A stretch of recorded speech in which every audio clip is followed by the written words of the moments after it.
Parkcast, the UK's original theme park podcast. Welcome back to Parkcast, Park fans. We're a podcast for theme park fans, and we're here every week talking about things in the theme park world. I'm Vex, this is Kev. Hi everyone. You're back, I haven't seen you for a while. I know, summertime. Whole summer off, it's like he was back at school. I wish it was summer off. It's really not working. Have kids off school, still going to theme parks and all the fun amusement places like that. So it's all been good. How's yours been? Oh, I'm not a lot going on, to be honest. Just a small matter of moving continents, but yeah, apart from that. Right? It's summer every day here now, though, so it's absolutely fine. And today we're doing a catch-up on Universal UK, I'm going to say for now. We will come to that. So, of course, we have our Universal correspondent, Lawrence from Universally Bedford. Hello. Hello. Do you know what? As soon as you were introducing me there, my tummy did the most enormous rumble, and I thought, that's a nice way to introduce you. Well, I didn't hear lovely it. Lovely to be back. Thank you so much. It will come through in the edit. Don't worry. Great. It'll be I'll kind of a low rumble. Listen out for it. Turn the volume up. I know. You can add that to your bingo cards. No, thanks so much for having me back. No, you're welcome. I mean, it's been a few weeks. I did think the next time we were going to speak to you was going to be when we had the absolute green light, which we are still waiting on, and I don't think we're far away from it. But we did have to get you back on this week because there's just been a lot going on with Universal over the last week. There's been a lot of big announcements, so I wanted to talk about them, and you are the person that we need to talk about them because you're better informed than either me or Kev. Plugged into the Matrix. You are. And if you haven't heard any of Lawrence's previous episodes, basically he lives a stone's throw from the Universal site. He has a telescope trained in for the slightest movement. Drone at the ready. Yeah. Enormous you do have a drone, don't you? 500-foot periscope. Yeah, I do have a drone. Of course he does. He's got it all set up ready. Anything happens. This is an amateur hour. So if anything is going on, Lawrence knows about it. He is local. He is a resident. His ear is to the ground. So first of all, where are we at? Big news this week. A name got registered. Yes. Which could be the name for Universal in the UK. Now, we had this discussion on a few episodes back, and we sort of were saying, what do we think it's going to be called? What were our guesses? I think we said Universal UK. I think we said we were going to call it Universal UK, didn't we? Yeah, I mean, I think it was kind of that we were debating between Universal Studios Great Britain, Universal Studios UK. We didn't think it would be Bedford. No, and London. We talked about London. Yeah. Yeah. I mean, I think we were kind of split, but I think we did kind of hedge on UK because Great Britain is kind of, it's not really a term that you hear very often. Yeah. So yeah, we've got a trademark registration, which is very exciting. So what is the trademark registration? What is it? What is it? It's Universal United Kingdom Resort. So this is interesting because I think this might not necessarily be the name of the theme park. This might be just that kind of that umbrella term that catches that catches the city walk like destination, entertainment and retail district, the hotel, the theme park, obviously, as well. Good point. But the interesting thing that I found beyond just the name, which is it's good to have that, right? Although it's been an absolute nightmare retraining my brain to say that in content, but there are different classes of trademark stuff that you learn. I didn't know this, but there are. So when you register a trademark, you have to say which classes it applies to, so they can apply that trademark to particular things. So there is class 41, which is all about theme parks. It's entertainment and amusement park services, blah, blah, blah, blah, blah. There is also a class 43, which is around hotels. But then there are classes 16, 18, 21, 24, 25, 28. I am reading them. I don't know them off by heart. But they often, they specifically relate to stationery to plush toys to things like that, towels even, and bedclothes. So you've got there a real indication that, this is actually something where they're going to want to print this trademark, Universal United Kingdom Resort, on stuff that I'm certain, will be buying in 2031. You know I me don't so think I've well. ever owned a theme park merch towel Or bed set. or bedding. Oh, I've got countless towels. What? Okay. Right, let's You change topic strike now. me as a What towel theme man. park towels have you got? So, if you go to, like, the water parks and stuff, you want to get your Volcano Bay Have you just stolen towel. that? No, it's a real thing. It's like, They hand them to you as you walk in, and you're like, like, it's like when you go to a hotel. those towels which are Ooh, like free towel. Thank you. No, those towels, because they're the nice fluffy ones. But the ones that you buy, they're the kind of those souvenir towels, right? They're sort of Okay. like printed on one side and then they're just Cheap. white on the other. Cheap but They're cheap. overpriced. They're cheap to make, not cheap to buy. Yeah. But we're going to see a load of merch. So this is mega exciting. And look, this might just be one of many trademarks they might register. And at the moment, the current status of this trademark application is in its examination phase, which means basically when you apply for a trademark, it's very antiquated what you have to apply, and then they actually print this in some kind of gazette. I've heard that, yeah. And it's kind of like having the banns read before you get married. It's like you've got to kind of publish it, wait 4 weeks to see if anyone kicks off, and then as long as no one kicks off, you're cool. But I'm not foreseeing any issues with this one. No, who's going to complain? Universal. I think you make a good point about the wording of resort, because if you think about it, Universal Orlando Resort is a thing. Yeah. But the theme parks themselves have individual names. So They do. it could be that the actual point. theme park element of this isn't going to be called that. And it could have a different element to it. Universal Studios Bedford. No, it could be. But it could be. But I think we are probably quite likely to see. Hey, look, I say this, but it would actually be a departure from their naming convention to call it Universal Studios UK. Yeah. Because around the world you have Universal Studios Florida, okay, right? But you have Universal Studios Hollywood. Now that's not even a city, that's a district within Los Angeles. You have Beijing, you have Osaka, and you have Singapore, which is a kind of a weird city-state situation. But typically they don't relate to the country, the state that they're in. In that regard. They're normally a little bit more local. So watch this space, because I'd imagine we'll get a little bit. Well, I think we'll see some more trademark applications coming in fairly soon. I suppose if they've got plans to build and extend, like you've got Islands of Adventure, Epic Universe, I suppose eventually there may come a point where they will name this particular park first, and then if they do expand and build, they might come up with something else, I guess. I would say so. I mean, we know from Universal they have a firm 20-year plan for the resort, and they have a kind of a speculative. This sounds ridiculous, but they have a speculative 100-year plan for the resort. Right. So it's kind of like, they're like, this is where we want to see it in 100 years. And for what it's worth, there is a lot of brownfield site, which is the kind of classification of land that they're building this on.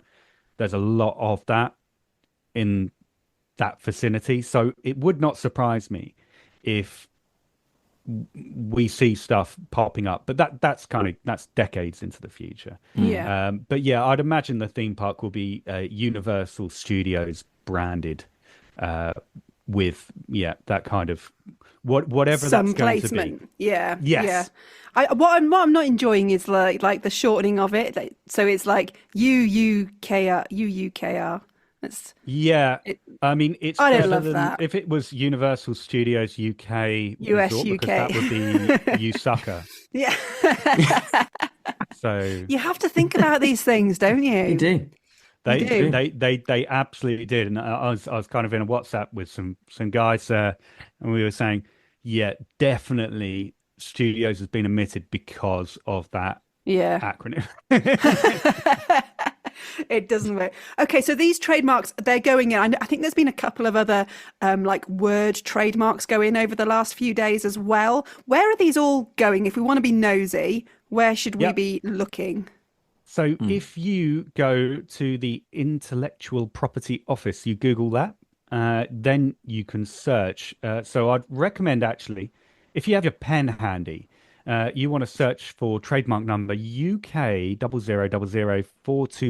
000042611155. That will get you to the big one. And then if you go over to names and addresses, and then there's a little option that says view owners other trademarks. And there's Oh, 4 pages of them. whoa. Wow. Yeah. So we've seen Universal Studios actually has been registered as a trademark, but not under the 41 classification. That's really in the merch classification. That Okay. was on the 10th of September.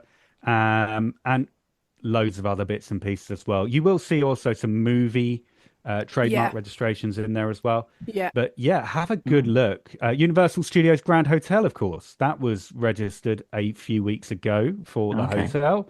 And I believe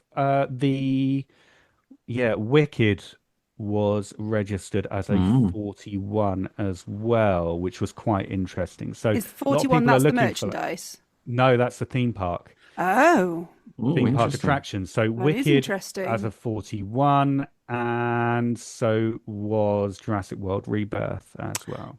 Oh, Okay. So yeah, but not Back to the Are they Future. planning? Back to Oh, the Future. no. I think Back to the Future. I've got a feeling Back to the Future was, but some time ago. I'm gonna have to go and Yeah. dig that one out. But I mean, Love actually, uh, was registered as a 41 in December of 23. So How Okay. random. fingers crossed that Is that doesn't just come UK or is to pass. that worldwide? No, Are they so doing these are just for UK UK or... UK Okay. trademarks. Yeah. Can you So imagine a Love Actually themed dark ride?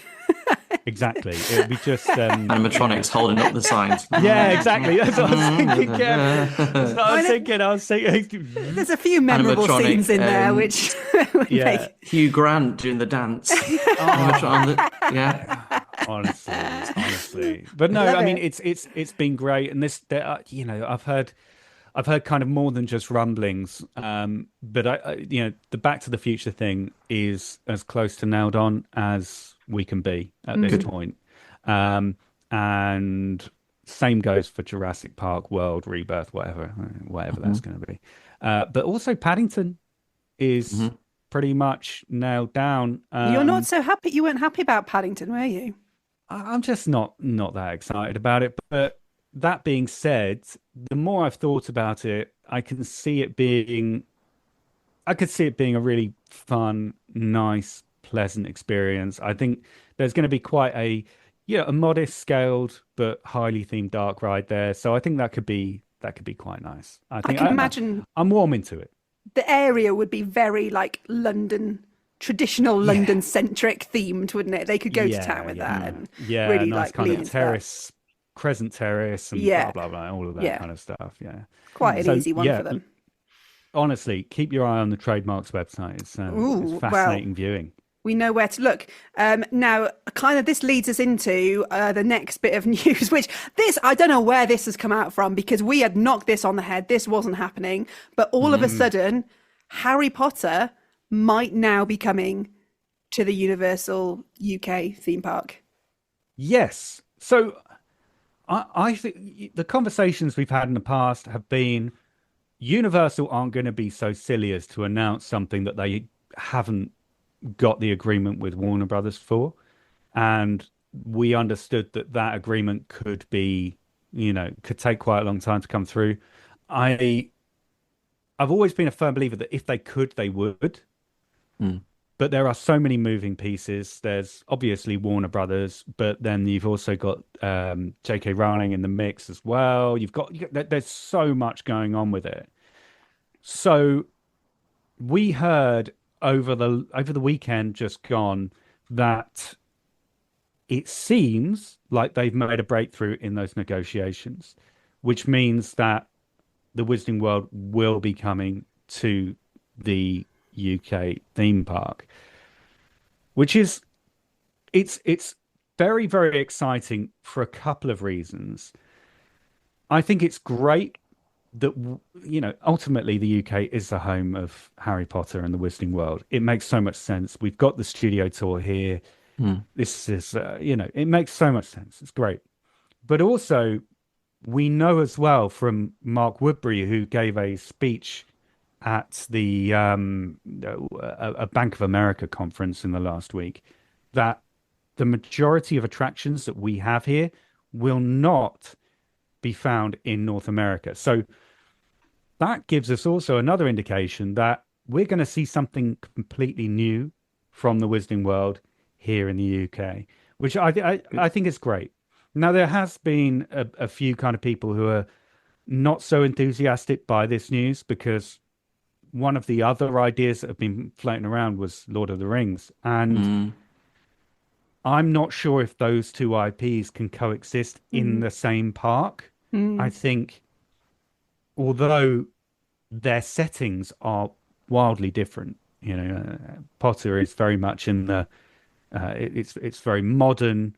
Even if you can consider the Fantastic Beasts thing they've got over in Epic, it's still within the last 100 years, whereas Lord of the Rings is kind of pure fantasy.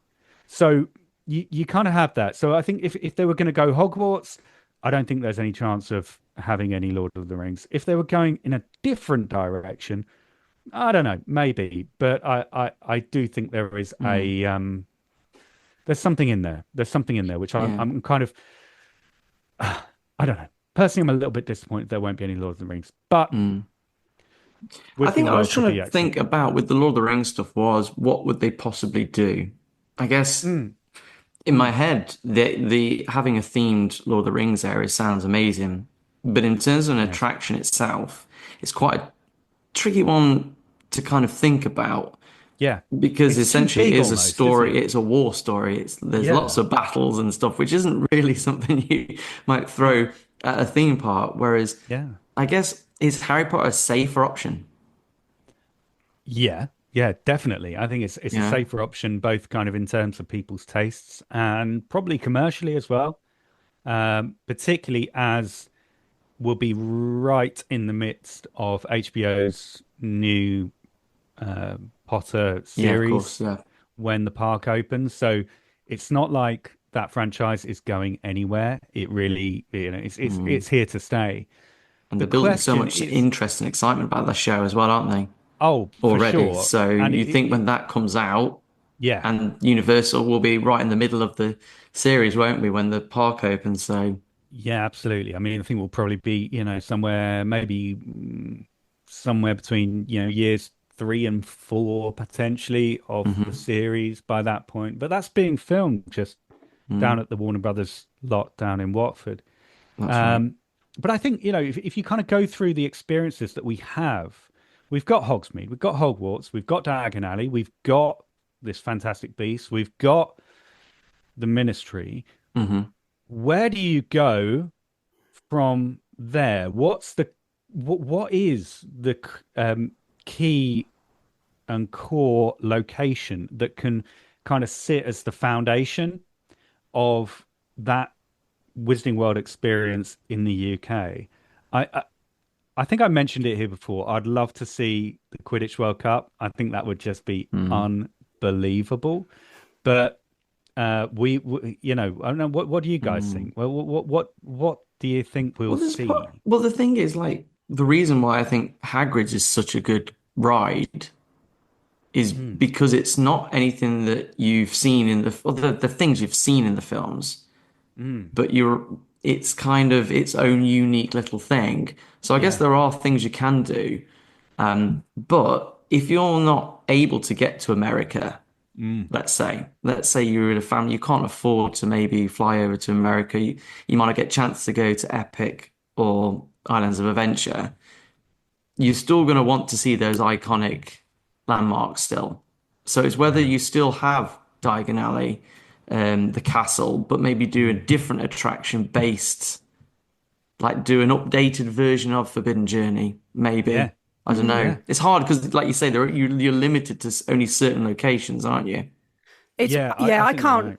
I can't really help you with that because I've never read the books or seen the films. I'm one of those people who didn't ever get been into the rebelling. whole Harry Potter hype. Yeah, so I don't know what hasn't been covered, if anything, in terms of a location or anything that's There's iconic. probably people listening to this is probably, if you're a big Potter person, you're probably thinking of places right now that we're maybe Yeah. missing. But I guess that the Ministry of Magic one works really well because again, it's a unique, Yep. you know, place. Yep. Now, I haven't yet been over there. I've avoided watching anything, looking at Yep. anything. So when I go there, I can be Wow. completely surprised by it all. Yes. Yes. Yes. Yes. I admire So your self-discipline. So. it is difficult. Like, I've literally over the summer, I've had 3 people I know go to Epic as well and go to man. Universal. So, and they're telling me all stuff. I'm like, don't tell me anything. Yeah. But I think anything where you could be on a broomstick is also a good possibility. You know, Yeah. like Hagrid's, but maybe being on a broomstick. Yeah. Because there was that rumored attraction at Alton Towers we talked about on our Rumors That Never Happened Yeah, podcast yeah. last year. And Yeah. one of them was where Curse at Alton Manor is when it was Jewel, was to have like a broomstick style, you know, those motorbike Yeah. Yeah. Yeah. Yeah. Yeah. coasters. That would work. But you're on a broomstick going around the Yep. woods where the flume was, sort of thing. And you could do would- something like that. Yeah. That could I be a could see Quidditch like You could do a whole that's Quidditch kind of true. thing. yeah, maybe. That would be cool, wouldn't it? Yeah, I Who mean, you know, knows? like a ride system, a little bit like they use on Tron, because there are lots of iconic. You know, I mean, look, there's Grimmauld Place again. Sorry, Bex, this is a conversation I'm sure you're feeling very involved in. But Grimmauld Place, that could be really interesting. That's Sirius Black's family home. You could Something in the Dark do- Forest, Forbidden Forest. Yes, or I can't remember what it's called, but where the Malfoys live, that kind of that becomes more of a location as the books and films. I want evolve. something dueling as well, where I get a wand. You want And I to can- be and actually be Yeah. able to interact, not just Yeah. in the shop window. well. Do you know I what? want to be like actually, firing you- spells at stuff, and made me think. So I did a video on this particular thing on YouTube, and I was so pleased with the thumbnail because I was just like, oh, what can I write on this? And I just wrote Expecto Bedford, and I was like, yes, I've really kind of channeled the sun right now. I'm there. Exactly. I've made it. Tabloid heaven. the thing is, I think you've got to use Harry Potter because we're of a generation that grew up with the books and the Yep. films. We're now going to get people growing up with the TV series that might be their thing that they've grown up with. And maybe that's the theme. Maybe there's something in the TV series that is maybe they'll change how something looks and they'll lean That's a into great that shout. for the That's a really good point. That's a good point. That is something that absolutely could be the case because we do know that, as far as I've heard, there are going to be some differences between the TV series and the movies in terms of how things appear and how things are laid out because they're laid out in a particular way in the movie. And interestingly, the bridge between the two is actually the Harry Potter Hogwarts Legacy game that came out a few years ago. So a lot of the TV show is going to use the game version of Hogwarts as its kind of as its blueprint, which is very very interesting stuff. But it'll be fascinating to see how it evolves. 'Cause Knowing with, Universal, we won't probably find out anything concrete about this until 2030, I guess. Yeah. Because with Star Wars in America, when they did Galaxy's Edge, they focused it mainly on the sequel trilogy, didn't they? They didn't, they didn't try to go back to the originals. They said, okay, what's current and new? So it's the sequels. Yeah. So obviously, Rise of the Resistance is all based on the sequel trilogy. So there's no Luke Skywalker, Han Solo, anything like that is kind of left to one side almost. So you could find that, like you say, with the new TV series, that's the kind of the focus point Yeah. is going to be on that. That's a great definitely. shout. And actually, Galaxy's Edge, I forget what the area is called officially, but or the Two? planets. Yeah, Planet that's Back it. 2, isn't it? That's it. Yeah. But it doesn't exist anywhere else but in the theme park world, which is kind of, it's quite brave. But again, we might see something like that, which I wouldn't be averse to. I love the idea of a bit of bravery and these Universal trying to do something a little bit different, a little bit risky maybe, but I think there'll be some significant rewards for that. People just will want a taste of something completely unique and new. It's the same with Epic, isn't it? By doing Fantastic Beasts, obviously the Ministry of Magic is all set how we picture it and see it in the films and the books. Yeah. And that is not a queue line. That is something else. I mean, that is Universal showing off You've seen right that, now you've seen on the that, queue you managed line. to- Yeah. But the whole walkthrough where you're in France in like the 1920s, Yeah. that is a whole unique thing. I'd never seen, you don't see that No. in the 7 books. We're No. not, so, and the films. So apart from Fantastic Beasts, so again, I think they were quite brave at Epic to do that location because it's not really a recognizable one, is it? No. Until you get to the Ministry of Magic bit where you go through the Flu Network and all that kind of stuff. So Yeah. Yeah. And I would say, interesting. as someone who's never seen the films, read the books, Harry Potter, Fantastic Beasts, any of them, I could still appreciate those themed areas for just being incredibly well done themed areas, even without knowledge of the films. And I think that's what you'll get from Universal as well. It doesn't really matter if you know it or not. You will walk into it and you'll be like, wow, they've done this so well. So that I mean, certainly interesting. This definitely came out of the blue. I wasn't expecting for us to be talking about this. Certainly Not at right this now. stage. No. I was expecting something along these lines. I was about kind of like, maybe 70-80% sure, but I didn't expect it to be. I didn't expect them to wrap it or get this close to finally sorting it out this soon. Do we know where that sort of leak came from? That It's all very shady. I mean, it's ridiculous. somebody told somebody told somebody.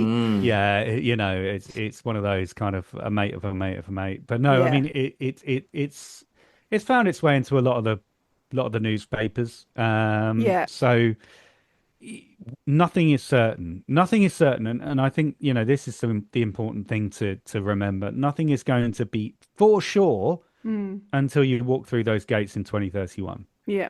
Because when Universal are going to be very, very good at keeping things under wraps, and to be honest, as much as we love kind of talking about it and all the rest of it, as you say, Kev, you want a bit of that magic, that surprise when you walk through those arches. So we'll have good general ideas, but some of those details are going to be revealed to us probably very close to the date, if not on the opening day. Yeah. And it keeps us all guessing. It gives us something to talk about when this little stuff gets drip fed. And let's not forget, these leaks to the newspapers came before the announcement, the official announcement that this was going ahead. So when we do see something like this leaked into a newspaper, there probably is a decent amount of truth behind it. Most certainly. It's know what not they're come doing. from nowhere. No smoke without fire and all that. So, and the final bit of news for this last couple of weeks, very exciting. I mean, we've saved the best till last, to be honest. Oh, you have. Riveting. It's about, well, it could be a fly in the ointment, and some people have leapt on this as like, there you go, it's not going to happen. We are meanwhile keeping the faith, and this is all about the water supply. Oh yeah. Lawrence hasn't bathed for like 3 weeks. I haven't. Conserve I've not been it. able to. I've not been able to. Just the general concept of Universal has done enough to drain all the water from my pipes. No, I mean it's not a euphemism. Awful.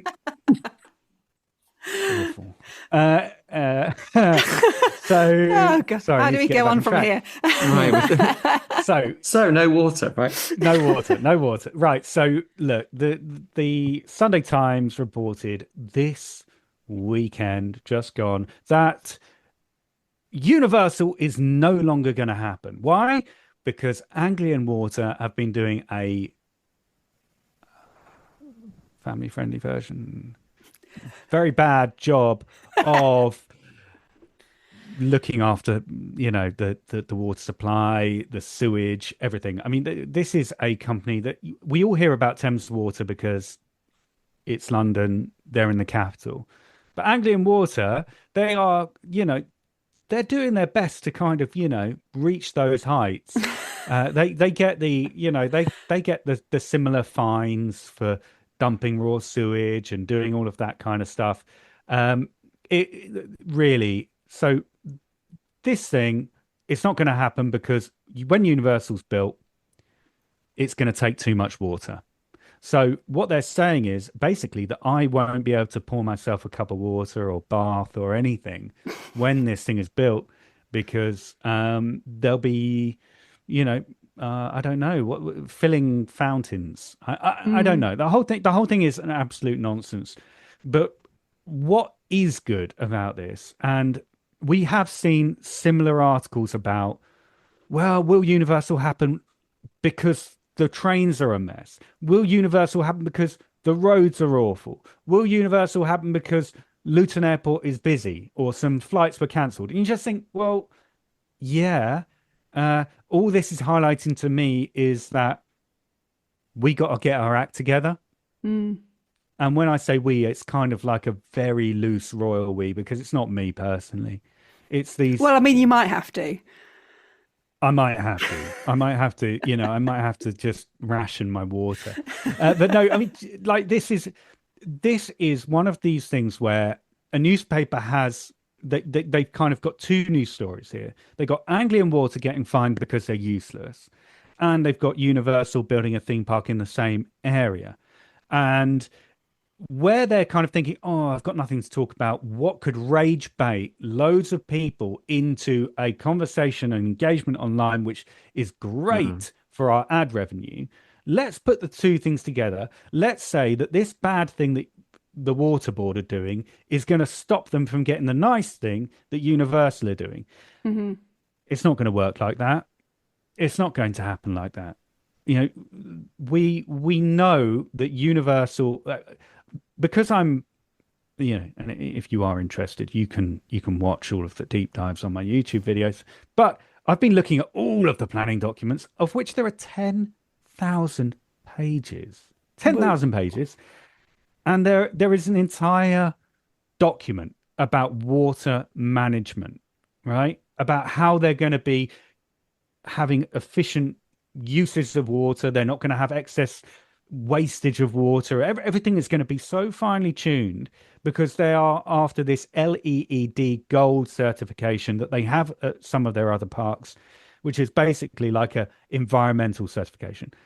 Is this a risk for Universal? Absolutely not. But it is a real big wake-up call to not just the water board in this instance, but it's also a wake-up call to the railways, to the highways agency, to all of these people that really... Now, Universal have said they're going to spend probably £5 billion on this resort, that those other agencies are also going to have to not match, but they're going to have to come to the table with some of their solutions as well. Yeah, it's not all on Universal. We know that Universal have got deep pockets, and we know the small matter of a water supply probably isn't insurmountable, especially if you've got deep pockets. And we also know, like you say, everyone likes a bit of a bad news story, clickbaity. Oh, this thing that you're all excited about might not happen. But yeah, I think reassuring as a local resident that you think this has been taken into consideration in those planning documents, and this is probably all a bit of a drama over nothing. There will be a workaround. It is. It's a storm in a teacup. It really is. I think nothing in the article is false, but genuinely, this is not going to derail this project. If like this, I think we forget this project is both figuratively and actually in the national interest. This is such an important thing for this country. Even if you don't like theme parks, even if you don't like the idea of going, if you think the whole thing is grotesque because you don't like it, right? This is still super important for this country because for let me do the maths. 17 years we have not had decent economic growth in this country since the 2008 economic crash. It's been poor. We've been able to fluff the numbers by moving the interest rates around and all the rest of it, but really, it's not been good. This is a once in a generation opportunity to actually change something. This is like one of those sliding doors moments that if you take advantage of it, not just people who like theme parks get a nice place to visit, but everyone benefits. I might end up with a better water supply because of this. I will certainly end up with better rail connections and better options if I go to Luton Airport and far better road infrastructure because this is happening and the government is not going to let this fail. It cannot afford to, and this country cannot afford to. So it needs to happen. And I'm on my soapbox, and I know I am, but it really is that important. No, well, you've said it. So Lawrence has said it. It's going to happen. Sorry. Just got to get on with it. Yeah, that's it. That's it now. Let's just talking about the actual where we're up to then in terms of this getting the official green light. So the last time we spoke, we went into the consultation process where anyone who had an opinion on it could read through the documents, submit what they thought, if they had praise for it or worries or concerns. It all goes to the government, and the government decide if they're going to basically issue them the special development order, which means they can bypass a load of lower level planning things. So we're still waiting to hear if they are going to accept that special development order, aren't we? We are. And because we were in that consultation period, we actually weren't able to hear from Universal during that time.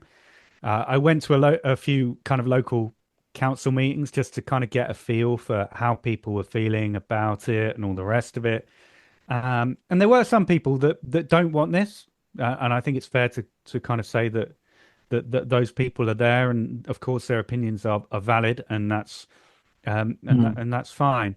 And they were kind of saying, well, why aren't we hearing from Universal? Why aren't Universal here? And the reason is legally they aren't able to be. They can't speak during that consultation period. They present their documents, then it's over to the public to have their say. Now, we did hear one thing at the close of that consultation period, which was that in the short few months that Universal, because Universal have actually been advertising jobs for the resort, and they have been inviting local suppliers to reach out to furnish that resort with supplies. They've had 20,000 local applicants to jobs. Whoa. And they've had 2,000 local businesses apply to be on their supplier list. So we know that there's a lot of local support. There's a few noisy people. And as I said, totally valid. And I'm not going to criticize them for just having an opinion. Yeah. But lots of support. When will we find out, though? That's the question, right? When are we going to find out when this is definitely big tick, all going ahead? I have a feeling it will be within the next 3 or 4 weeks. Oh,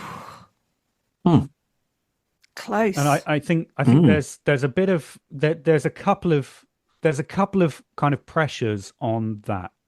So I think they're not going to want it to be too soon after the consultation period ended at the end of August, because they want it to at least, they want to show that this is being considered, all the feedback's being aggregated and analyzed, right? So it's not going to be like, oh, thanks very much, thanks for having your say, we're doing it. They're gonna, they've got to kind of wait a little bit of time. But we also have a economic event in terms of the budget that's going to be next month or so.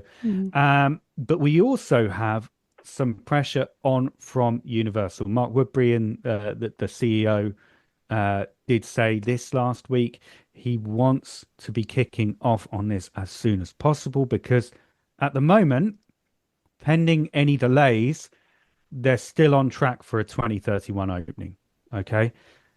If Universal are going to want to make that date, because any delay is a delay of the, it's a year of lost income for them. Yeah. So they want to kickstart this as soon as possible.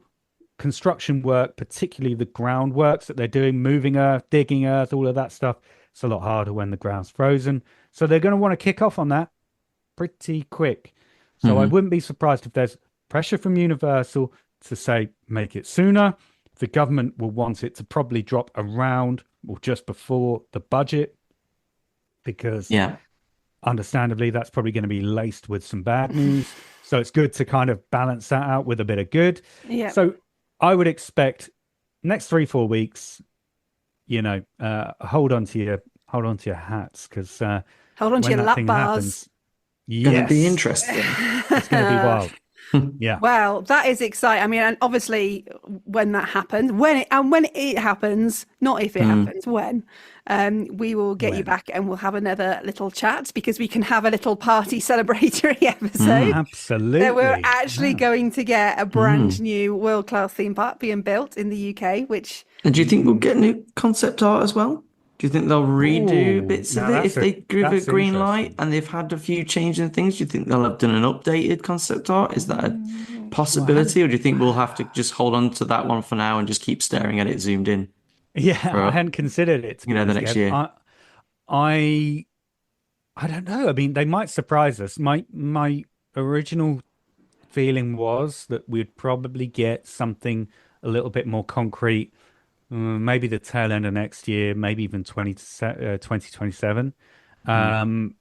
You kind of look at their timelines for other developments. That's kind of how they've tended to work. But I certainly would not be complaining if we got something sooner. No, not at all. We do like to have something to zoom in on. For now, we will keep focused on the Intellectual Property Office website, looking for those trademarks. And of course, wait to hear what is going on off the back of this special development order consultation. That's the next big thing. So we will hopefully find out, like, if you're right, in the next few weeks, and we'll reconvene and chat then. But all we know is, as theme park fans, theme park nerds, this is a very, very exciting time for us in the UK. So it's about to get even more exciting. Lawrence, thank you so much for coming on again, and of course sharing your knowledge. You are the most knowledgeable person about this project that I know, so we're very grateful. You're welcome. Actually, can I mention something very quickly? Because I did a really I've had this passion project for the last kind of couple of months, because I've been fascinated by how we actually got to this point, how we actually got to the point that Universal were going to build a theme park in Bedford. So I've actually kind of been putting together this little documentary, and it's going to be live on my YouTube on Saturday, the 13th of September at 10 a.m. And I honestly, it's a fantastic little excursion through history. Got some Back to the Future vibes in there, but it's 110 years condensed into 25-30 minutes. But it's the whole thing is just completely nuts. So if you're interested in it, love it. Then check it out. I wouldn't expect anything less from you. The man who, every time we record these podcasts, by the way, is surrounded by rabbits. You may not see them or hear them, but they are there. I've kicked them out today, actually. I can see them chewing through all my plants outside. Love it. Okay, well that's exciting, and I do love a YouTube theme park documentary. So thank you for giving me something to watch on Saturday night, and you should definitely check that out as well. Look, we'll be back here very soon. If you haven't already, subscribe to us so that you never miss an episode. We're going to be following this project all the way through, and of course having lots of chat about other theme park stuff as well. In the meantime, for now though, we've been Parkcast. Parkcast. The UK's original theme park podcast.